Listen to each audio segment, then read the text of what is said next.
আমার নাম কিন্দ্রিলা। আমি এখন ৩৩ বছর বয়সী বিবাহিত। ২ সন্তানের মা, একটি ছেলে আর একটি মেয়ে। আর এখন ৪ মাসের অন্তঃসত্ত্বা। বেসরকারি গাড়ির কোম্পানিতে উচ্চ পদে কর্মরত। স্বামীকে দিনের পর দিন ঠকিয়ে চলেছি।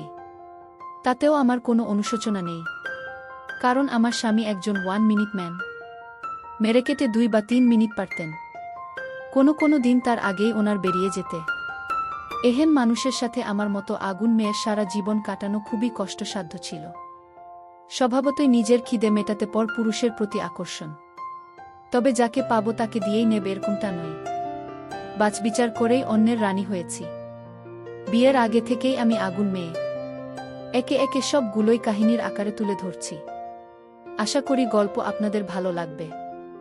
একটু বড় হবে গল্প, তবে বোরিং হবে না আশা করি। ১৬ বছর বয়স। তখন শহরের মেয়ে, সাজসজ্জা আধুনিকাদের মতোই।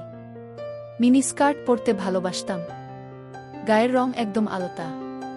লোকাট জামা পরতাম যাতে ভাঁজটা একটু আধটু দেখা যায়। আকার যথেষ্ট বড় ছিল। বেশি বড় হওয়ার কারণে একটু ঝুলেও গিয়েছিল। কোয়েড স্কুলে পড়তাম, সবাই চাইতো আমার সাথে একটু প্রেম করতে। তবে ওদের চাহনি দেখে বুঝতে পারতাম প্রেম যতটা না মনের তার থেকে বেশি অন্য কিছু। একসাথে যখন বসে গল্প করতাম, ওদের চোখ থাকতো আমার অন্যদিকে। মজাও পেতাম, জামা টাইট হওয়ার কারণে বোতামগুলো যেন ছিঁড়ে যেতে চাইতো। ইচ্ছে করেই টাইট জামা পরতাম। দুটো জামার উপর প্রকটভাবে দেখা যেত। একদিন স্কুল থেকে ফিরে টিউশন পড়তে গেলাম। একটা 1 পিস ড্রেস পরে গেলাম, হাঁটুর ওপর পর্যন্ত। পাপা গাড়ি করে ছেড়ে দিয়ে কোনো কাজে চলে গেলেন। আমি রাস্তা থেকে হেঁটে স্যার এর বাড়ি গেলাম। স্যার এর কাজের মাসি দরজা খুলে দিলেন। আমাকে দেখে একটু হাসলেন। বললেন, তুমি বসো, তোমার স্যার স্নান করছেন। বলে উনি বাড়ির পেছনে কাজে চলে গেলেন। ঘরের ভেতরে নানা বই রাখা আছে, সবই বিজ্ঞানের। মেঝেতে একটা মাদুর পাতা ব্যাগটা রেখে রুমটা নিরীক্ষণ করতে লাগলাম। পেছন থেকে স্যারের গলা পেলাম, কিরে উইন্দ্রি, আজ এত তাড়াতাড়ি কেন? ঘুরে দেখলাম স্যার একটা টাওয়েল পরে দাঁড়িয়ে আছেন। বললাম, এমনই, কোনো বিশেষ কারণ নেই। স্যার আলনা থেকে একটা বারমুডা নিয়ে আমাকে বসতে বলে পাশের রুমে চোখে গেলেন। স্যার কোনো বয়স্ক লোক নন, অবিবাহিত, কেমিস্ট্রিতে মাস্টার ডিগ্রি করছেন। গ্রামে বাড়ি, এখানে ভাড়া বাড়িতে থাকেন। যাই হোক, একটু পরেই একে একে অন্যরাও এসে পড়ল। আমার একজন বন্ধুই এদের মধ্যে ছিল, নাম প্রকাশ। অন্যরা অন্য স্কুলের, প্রকাশ গরিব বাড়ির ছেলে। পোশাক পরিচ্ছদে তা বেশ ভালোভাবে ধরা পড়ত। আমরা যখন স্কুলে টিফিন আওয়ার্সে টিফিন খেতাম, ও চুপচাপ বসে থাকত। কেন জানি না, আমার ওর প্রতি একটা দুর্বলতা ছিল। সেটা কেন তা আজও বুঝতে পারিনি। যাই হোক, ও এসে আমার পাশে বসল। আমি অনেক কষ্টে দুটো চাপা দিলাম। তবে চাপা দেওয়ার কোনো ইচ্ছে যে ছিল তা নয়, ওটা লোক দেখানো গোছের। স্যার পাড়াতে শুরু করলেন।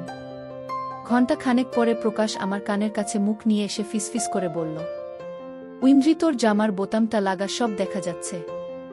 চোখটা নামিয়ে দেখলাম সত্যি কথা। কখন যে উপরের বোতামটা খুলে গেছে বুঝতেই পারিনি। ভাঁজটা প্রকটভাবে দেখা যাচ্ছে। বোতামটা লাগিয়ে মৃদু স্বরে বললাম, থ্যাঙ্কস। পড়া শেষ, পাপার আমাকে নিয়ে যাওয়ার কথা, কিন্তু তখনও আসেননি। যদিও খুব দূরে নয়, 10 মিনিট হেঁটে গেলেই বাড়ি। প্রকাশ ও আমার সাথেই দাঁড়িয়ে, আমি না গেলে ও কোনোদিন যায় না।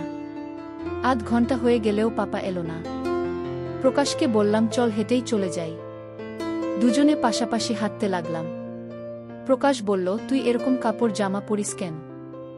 বললাম, কেন, তোর কি ভালো লাগে না? বলল, ভালোই লাগে, কিন্তু অন্য ছেলেরা তোর দিকে যেভাবে তাকায় সেটা ভালো লাগে না।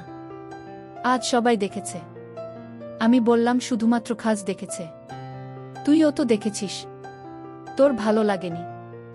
বলল, আমি দেখা আর সবাই দেখা কি এক? ওরা তোর কেউ নয়, আমি তো বন্ধু। এরকমই কিছু কথা বলতে বলতে এগোতে লাগলাম। সামনে একটা গলি, বেশি বড় নয়, ওদিকের আলো এদিক থেকে ভালোভাবেই দেখা যায়।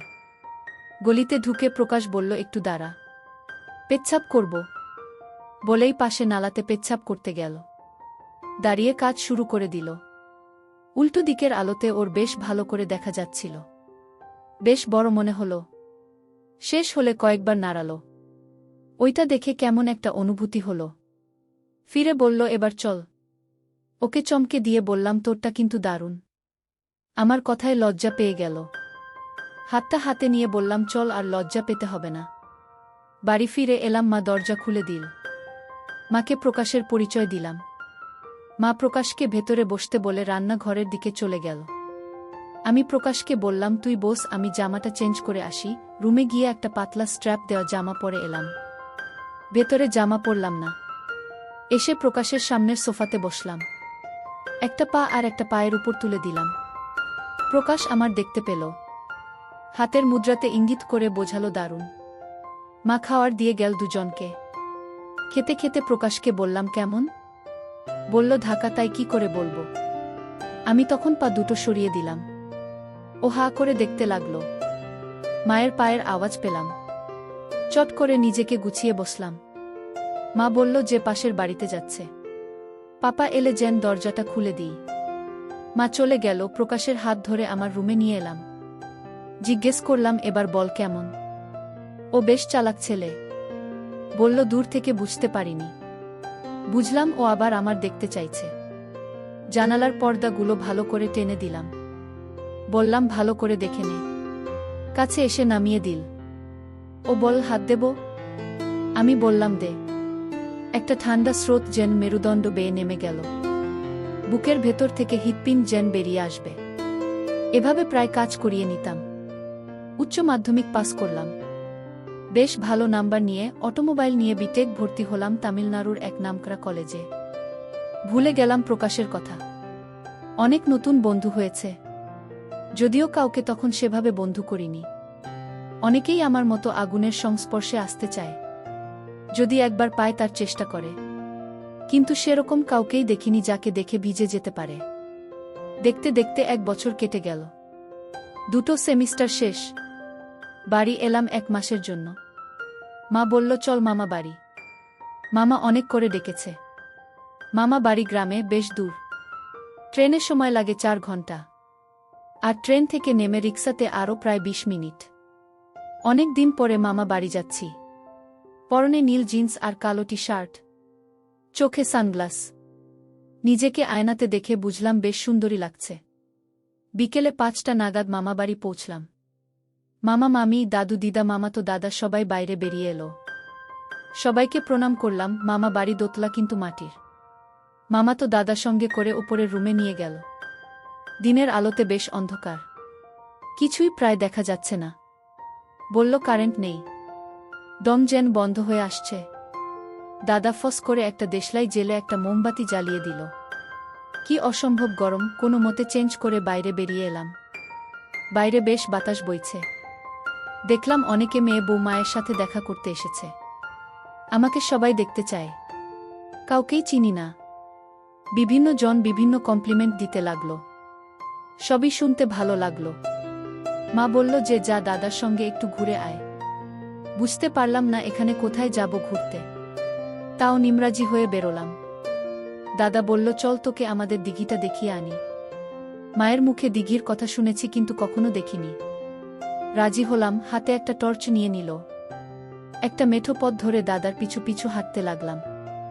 নানান রকম কথা বার্তা হতে লাগল। বেশিরভাগটাই মজাদার। দাদার সঙ্গে আমার সম্পর্কটা একদম বন্ধুর মতো। বছরে 4-5 বার ও আমাদের বাড়ি এসে 10-15 দিন করে থাকে। আমি ছাড়া ওর সাথী তখন কেউ নেই। বেশ খোলামেলা আলোচনা হয় আমাদের, কিন্তু কোনোদিন কেউ সীমারেখা পেরোয়নি। প্রায় 5-7 মিনিট হেঁটে দিঘির পাড়ে পৌঁছলাম। কি বিশাল দিঘি! চারপাশে বড় বড় গাছপালাতে ভর্তি। সন্ধ্যের মুখে প্রচুর পাখির আওয়াজ পেলাম। সবাই বাসায় ফিরছে। দিঘির পাড়টা বেশ পরিষ্কার। একটা সুন্দর বাঁধানো ঘাট আছে। ঠেক দিয়ে বসলাম পাশাপাশি। গায়ে গা লেগে আছে। হাসি ঠাট্টা চলছে। শরীরটা যেন কেমন করে উঠল। একটা অনুভব করলাম। বললাম, হিসি পেয়েছে। দাদা বলল, এখানেই করে না, কেউ নেই। বললাম, তুই তো আছিস। আমি তো তোর বন্ধু, আমি দেখলে ক্ষতি নেই। ওই দিকে গিয়ে সেরে নে। 2-3 পা এগিয়ে বসলাম। শিশি করে আওয়াজ হতে লাগল। শেষ করে দাদার দিকেই মুখ করে ওপর টেনে নিলাম। খেয়াল হলো দাদা এক দৃষ্টিতে তাকিয়ে আছে। কারণ জামাটা নামাতে ভুলে গেলাম। দাদা বলল, আর দেখাতে হবে না। লজ্জার ভান করে জামাটা গুছিয়ে দাদার মাথায় একটা হালকা চাটি মারলাম। তুই একটা অসভ্য, কেন দেখলি? বলল, তুই তো দেখলি, তা একটু কাছ থেকে ভালো করে দেখা না। ভীষণ লজ্জা পেয়ে বললাম, ধুর, আমার বুঝি লজ্জা লাগে না? আদপেও আমার কোনো লজ্জা লাগেনি। মনে হলো দাদার যদি ওখানে নিই তাহলে ক্ষতি কি। বললাম, আর একটু অন্ধকার হোক দেখাবো বলে পাশে বসলাম। দাদা বলল, ঠিক আছে। বুঝলাম দাদাও আমার মতো অবস্থায়। খুব ইচ্ছে হচ্ছে। হঠাৎ দাদা বলল, ওই মোটা গাছটার নিচে চল। উপর দিয়ে কাজ সেরে বাড়ি চলে এলাম। পরদিন বাড়ি চলে এলাম। ফিরে গেলাম কলেজ জীবনে। মনের মধ্যে ইচ্ছেটা জেগে থাকল, কিন্তু এখানে এমন কাউকে পাইনি যাকে দিয়ে নিতে পারি। 1 মাস কেটে গেল। হঠাৎ মনে হলো আমার তো হয়নি এ মাসে। বুকটা ধাকাস করে উঠল। একটা ঠান্ডা স্রোত শির দ্বারা বেয়ে নেমে গেল। বুঝলাম সর্বনাশ হয়ে গেছে। কি করব ভেবেই পাচ্ছি না। রুমমেটদের সঙ্গে আলোচনা করব কিনা ভাবছি। ভাবলাম এখন আর কিছুই করার নেই। ভরসা একমাত্র মা। মাকে বললাম যে এই মাসে পিরিয়ড হয়নি। মা বলল, অনেক সময় দেরি হয়, 2-1 দিন দেখ। আমি তো জানি কি হয়েছে। দাদা আমার সর্বনাশ করে দিয়েছে। 2 দিন পরে আবার মাকে বললাম। মা ছুটি নিয়ে বাড়ি যেতে বলল। 10 দিনের ছুটি মঞ্জুর হলো। বাড়ি গিয়ে ডাক্তারের কাছে গেলাম। ডাক্তার নানা পরীক্ষা নিরীক্ষা করে টেস্ট লিখে দিলেন। পাশেই প্যাথলজি শিশি নিয়ে হিসি ধরে দিয়ে বাড়ি ফিরে এলাম। রেজাল্ট কি হবে তা তো আমার জানাই। একদিন পর রিপোর্ট হাতে মা দাঁড়িয়ে আমার সামনে, ঠাস করে সজোরে একটা চড় পড়ল গালে। চোখে অন্ধকার দেখলাম। চুলের মুঠি ধরে মেরেই চলল। চোখের জল ফেলা ছাড়া কোনো পথ ছিল না। সারারাত সবাই নির্জলা বিনিদ্র রাত কাটালাম। পরদিন সকালে একটা নার্সিং হোমে ভর্তি করে পেটের ভ্রূণটা ওয়াশ করে দিল। বাড়ি ফিরে এলাম সন্ধ্যায়। মা এবার জিজ্ঞেস করল, এটা কে করেছে? মাকে বললাম, তুমি যত চাও মার, চাইলে একদম মেরে ফেলো, কিন্তু আমি নাম বলবো না। আবার মার খেলাম বেদম, কিন্তু নাম বললাম না। কেঁদে কেঁদে ঘুমিয়ে গেলাম। কেউ একবার ডাকল না। সকালে ঘুম থেকে উঠে পাপার গলার আওয়াজ পেলাম। মাকে বলছে, আমি জানবো আমি নিঃসন্তান, আমার কোনো মেয়ে নেই। আমি যেন ওর মুখ না দেখি আর গু। ভীষণ আঘাত পেলাম। আমার পাপা আমাকে এভাবে বলল, হয়তো একটা ভুল করেই ফেলেছি। কাউকে কিছু বললাম না। মুখ ধুয়ে কয়েকটা জামা কাপড় গুছিয়ে নিয়ে মোবাইলটা টেবিলের উপর রেখে মাকে বললাম, আমি হোস্টেলে ফিরে যাচ্ছি। মা কোনো কথাও বলল না আর বাধাও দিল না। সোজা স্টেশনে গিয়ে একটা জেনারেল কামরার টিকিট কেটে দুপুরের ট্রেনে চড়ে পড়লাম। টিটিকে অনুরোধ করে স্লিপাস ক্লাসে একটা বার্থ জোগাড় করে নিলাম। সাথে মাত্র 15-20 হাজার টাকা আছে। এতে কিভাবে চলবে? যদিও কলেজ ফি হোস্টেল ফি দেওয়া আছে, তাও এই টাকায় কিছুই হবে না। পাপা তো আর টাকা দেবে না। ভাবতে পারছিলাম না আর। ট্রেনে কিছুই খেলাম না। পরদিন হোস্টেলে পৌঁছে গেলাম। রাত্রিতে মেসে খেয়ে দিয়ে ঘুমিয়ে পড়লাম। কিন্তু মাঝ রাত্রিতে ঘুমটা ভেঙে গেল। চারিদিকে নিস্তব্ধ। মাঝে মধ্যে সামনের রাস্তা দিয়ে চলে যাওয়া গাড়িগুলো রাতের নিস্তব্ধতা ভেঙে ছুটে যাচ্ছিল। বোতল থেকে জল খেলাম। রাত্রি 2টো, একটা চেয়ার নিয়ে বারান্দাতে বসলাম। কেউ কোথাও নেই, আকাশে চাঁদ নেই, কিন্তু অজস্র তারা ভরে আছে। অস্থির মনে কি করা যায় ভাবছিলাম। ফোনটাও ছেড়ে এসেছি। বাড়িতে ফিরে গিয়ে কি মাকে সব সত্যি বলে ক্ষমা চেয়ে নেব? না না, তা কি করে হয়? আমার এই অবস্থার জন্য আমি দায়ী। না না, আমি নিজেকে বাঁচানোর জন্য দাদার জীবনটা শেষ করে দিতে পারি না। ঠিক করলাম কিছু টিউশনি পাড়াবো। আবার ভাবলাম এখানের কাউকেই চিনি না, টিউশন পাড়াবো কাকে? ঠিক আছে, কাল কলেজে বন্ধুদের বলে দেখব। হাজার কথা ভাবতে ভাবতে সময় কেটে যেতে লাগল। পূর্ব দিকের আকাশটা অন্ধকার ছেড়ে আলোকিত হতে লাগল। ঘড়িতে দেখলাম সকাল হয়ে গেছে। চেয়ারটা তুলে নিয়ে রুমে এসে শুয়ে পড়লাম। পরদিন কলেজে কিছু বন্ধু যারা এখানে থাকে কিছু মিথ্যে বাহানা দিয়ে টিউশনি করার কথা বললাম। ওরা সবাই এক বাক্যে আমাকে সাহায্যের আশ্বাস দিল। আশ্বাসে আশ্বাসে 1 মাস কেটে গেল। জমা টাকার থেকে 1-1.5 হাজার টাকা খরচ হয়ে গেল। 1 মাস হয়ে গেলেও বাড়ি থেকে মা বা পাপা কেউই খোঁজ নিল না। অভিমানে চোখে জল ভরে এলো। এ ভুল কি শুধু আমি একাই করেছি পৃথিবীতে? রুমাল দিয়ে চোখটা মুছলাম। রোহিত বলে একটি বন্ধু কাছে এসে ভাঙা ভাঙা হিন্দিতে বলল যে তোর জন্য একটা সুখবর আছে। বললাম তাড়াতাড়ি বল। ও বলল যে একটা বাড়িতে 5টা বাচ্চাকে পাড়াতে হবে, সব 5, 6, 7 ক্লাসের। মাসে 3,000 টাকা দেবে। মাত্র 3,000। আমার সব থেকে কম টিউশন ফি ছিল 4,000। ভাবলাম যা পাওয়া যায় তাই ভালো, নিজের খরচ কিছুটা তো উঠবে। রাজি হয়ে গেলাম সপ্তাহে 3 দিন। এদিকে নানান চিন্তা আর খাওয়া দাওয়ার অবহেলার কারণে শরীর ভাঙতে শুরু করল। সেটা কাছের বন্ধুদের নজর এড়াল না। রোহিতকে বললাম ঘটনাটা। শুনে কিছু না বলে চলে গেল। ভাবলাম আরেকজন কাছের কেউ দূরে সরে গেল। পরের দিন ক্লাসে গিয়ে পেছনে বসলাম। রোহিত এসে পাশে বসল, ব্যাগ থেকে একটা ফোনে বের করে দিল। নতুন নয়, ব্যবহৃত। চোখে জল চলে এলো, যেটা রোহিতের চোখ এড়াল না। একটা রুমাল বাড়িয়ে দিল। চোখটা মুছে স্বাভাবিক হলাম। আরও 1 মাস চলে গেল। টিউশন পড়িয়ে প্রথম টাকা ইনকাম করলাম, বুকটা গর্বে ফুলে উঠল। রোহিতকে নিয়ে রেস্টুরেন্টে গেলাম। মনের মতো করে খাওয়ার অর্ডার দিলাম। কতদিন টাকার অভাবে ভালো কিছু খাইনি। ভাবলাম পরের মাস থেকে টাকা জমাবো। দুজনে নানান গল্প করতে করতে খেলাম। খাওয়া শেষে করে বিল নিয়ে দেখলাম 9 টাকা। মনে হল বেশি খরচ হয়ে গেল। পার্স খুলে টাকা বের করে দিতে গেলাম। রোহিত হাত ধরে বাধা দিয়ে বলল, আজকে ট্রিটটা আমার তরফে। এখন তোর ট্রিটটা জমা থাকলো, পরে একদিন হবে। বুঝলাম রোহিত আমার সমস্যাটা বুঝেছে। দেখতে দেখতে 3rd ইয়ার সেমিস্টার পরীক্ষা এসে গেল। 2,075 টাকা ফি জমা দিলাম। কাছে এখন যা টাকা আছে তাতে খাওয়ার সমস্যা নেই। কিন্তু 3rd ইয়ার এর এডমিশন ফি, হোস্টেল ফি কিভাবে পাব? এত সামান্য টাকার ব্যাপার নয়। আবার মাথাটা ভারী হতে লাগল। রোহিতের চোখ এড়াল না। বলতেই হলো। হা হা করে হেসে উঠে বলল, ওটার এখনো অনেক দেরি। সব ব্যবস্থা হয়ে যাবে, আগে এই ইয়ার পাস কর। তাও মনটা ভারাক্রান্ত হয়ে থাকল। 6 মাস হয়ে গেল, কেউ খোঁজ নিল না। তাহলে সত্যি কি আমি মা বাবার চোখে মৃত? 2 চোখ বেয়ে জল পড়তে লাগল। পরীক্ষা শেষ, সবাই বাড়ির পথে। শুধু আমি সারা 1 মাস কলেজ বন্ধ থাকবে। রোহিতও আসবে না। আমি তাহলে কোথায় যাব? কিছু আজ চলে যাবে, কিছু কাল। হোস্টেল ফাঁকা হয়ে যাবে। রোহিত সন্ধে বেলা এলো, বলল ব্যাগ গুছিয়ে ফেল। অবাক হলাম, ব্যাগ কেন গোছাব? কোথায় যাব? তাহলে কি তাকে নিয়ে যেতে পাপা এসেছে? ছুটে বাইরে বেরিয়ে এলাম একরাশ আশা নিয়ে, কিন্তু না, রুমে ফিরে গেলাম হতাশা নিয়ে। রোহিত বলল ওর মাকে ও সব বলেছে। ওর মা আমাকে ওদের বাড়ি নিয়ে যেতে বলেছে। বললাম আজ নয়, কাল বিকেলে যাব।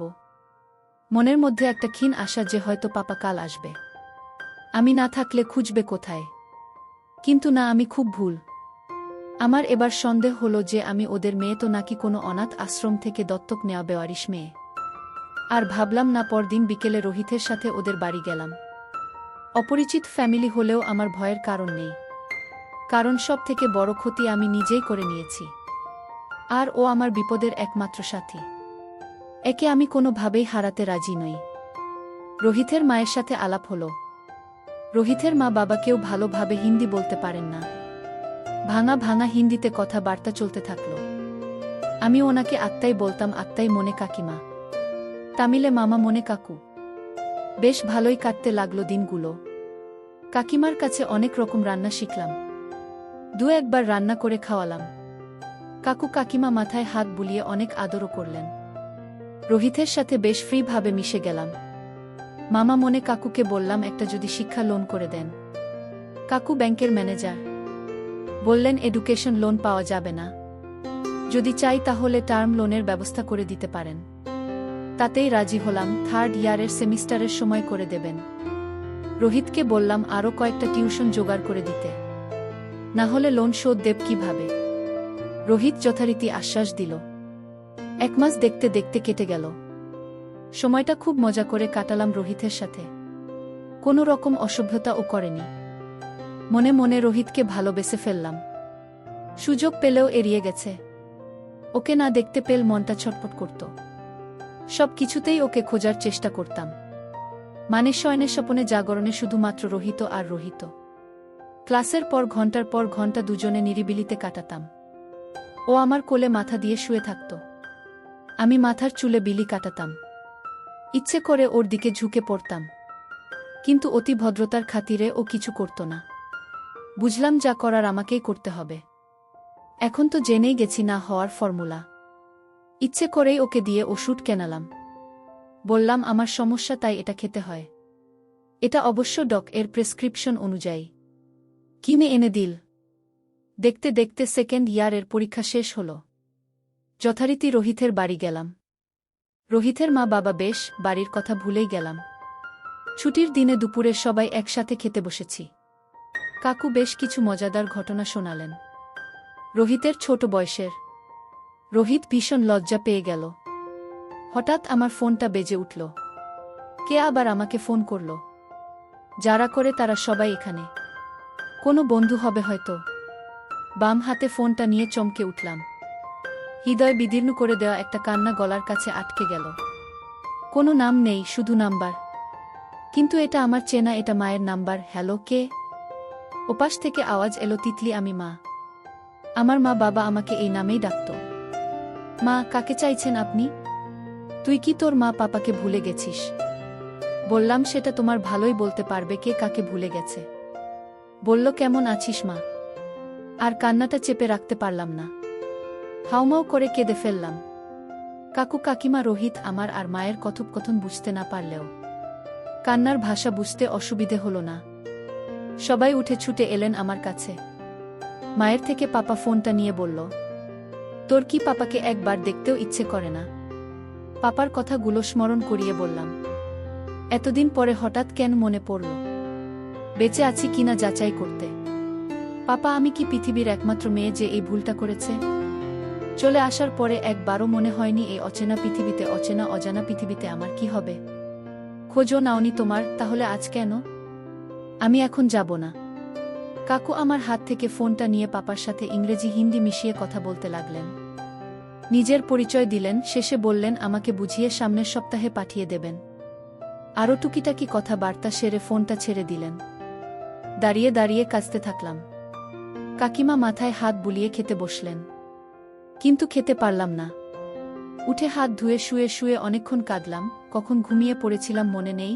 কাকিমার ডাকে ঘুম ভাঙল। বলল, কাকুর সাথে সবাই বেড়াতে যাচ্ছে, আমাকেও সঙ্গে নিতে চায়। কিন্তু বেড়ানোর মুড ছিল না। কাকিমাকে বুঝিয়েও বলতে উনি চলে গেলেন কাকুর সাথে। রোহিত গেল না, আমাকে একা ছেড়ে যেতে চাইল না। তাই কাকু কাকিমা দুজনে চলে গেলেন। বালিশে মুখ গুজে শুয়ে থাকলাম। হঠাৎ মাথায় হাতের স্পর্শ। রোহিত মাথায় হাত বুলিয়ে দিচ্ছে। রোহিতের বুকে কেঁদে ফেললাম। রোহিত কাছে এসে আমাকে মাথায় হাত বোলাতে বোলাতে সান্ত্বনা দিতে লাগল। কান্না কিছুটা কমল। দুজনে উঠে পড়লাম। একটা মোটা টাওয়েল নিয়ে এসে বিছানায় পেতে দিলাম। কিন্তু কেন জানি না মনে হলো এটা সাজানো ভালোবাসা। দুদিন পরে বুঝলাম আমি ঠিক। আমার বিয়ের ঠিক করা হয়েছে। গ্রামের ছেলে, দেখতে শুনতে ভালো, স্নাতক, চাকরি পায়নি।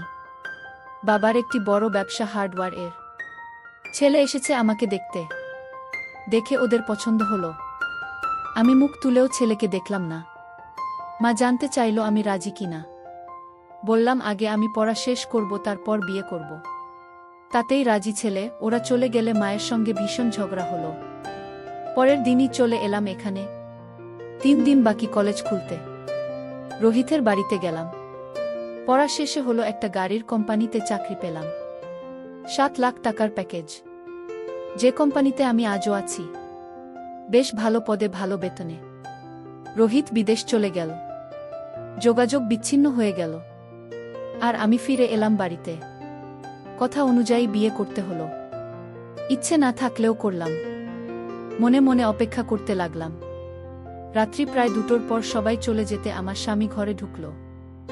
আমার কোনো লাজও নেই, লজ্জাও নেই, তাই কোনো অভিনয় নেই। সকালে ঘুম থেকে উঠে স্নান করলাম। শাশুড়িমা চা দিয়ে গেলেন। বললেন, চা খেয়ে রান্নাঘরে চলে এসো। চা খেয়ে রান্নাঘরে গেলাম। দেখলাম বাড়ির বড় বউ রান্না করছে। কাছে এগিয়ে গেলাম। এক মুখ হাসি উপহারের সাথে একটা তরকারি বানানোর আদেশ পেলাম। রাগে গাটা জ্বলে উঠল। কেউ আমাকে আদেশ করবে এটা হবে না, কিছু না বলে সবজিটা রান্না করে বেরিয়ে এলাম। কি অসহনীয় গরম, ঘামে ভিজে গেছে। রুমে ফিরে এলাম। আমার স্বামী মাঝে মাঝেই কাজের অজুহাতে আমার কাছে আসছে আর চলে যাচ্ছে। বুঝলাম ওর ইচ্ছে হচ্ছে আমাকে, কিন্তু পারছে না। ইচ্ছে করেই একটু সরিয়ে দিলাম। আমার মনের কথা পৌঁছল না ওর মনে, চলে গেল। দুপুরে খেয়ে দিয়ে রুমে এলাম। টুকিটাকি কিছু কথাবার্তা হতে থাকল। লোকটাকে দেখে রাগে জ্বলতে লাগলাম। চেয়ারে বসে বিয়েতে পাওয়া উপহারগুলো দেখতে লাগলাম। কয়েকটা বই, ফুলদানি, এরকম কিছু জিনিস। সোনাদানা সব কিছুই শাশুড়ি মায়ের কাবজাতে। একটা বই নিয়ে পড়তে লাগলাম। নামেই পড়ছিলাম, কিন্তু মন বইতেছিল না। চোখ থেকে জল বেরিয়ে যাচ্ছে। মা পাপার ওপর ভীষণ রাগ হল। এরা তো আমার জীবনের সবথেকে বড় সর্বনাশ করে দিল। এভাবে জীবন কাটবে কিভাবে? 1 সপ্তাহ কেটে গেল। অষ্টামঙ্গলাতে বাপের বাড়ি যাব। ছুটিও শেষের পথে। হঠাৎ শাশুড়ি এসে বললেন, বৌমা তোমাকে চাকরিটা ছেড়ে দিতে হবে। এখানেই আমাদের সাথে থাকতে হবে।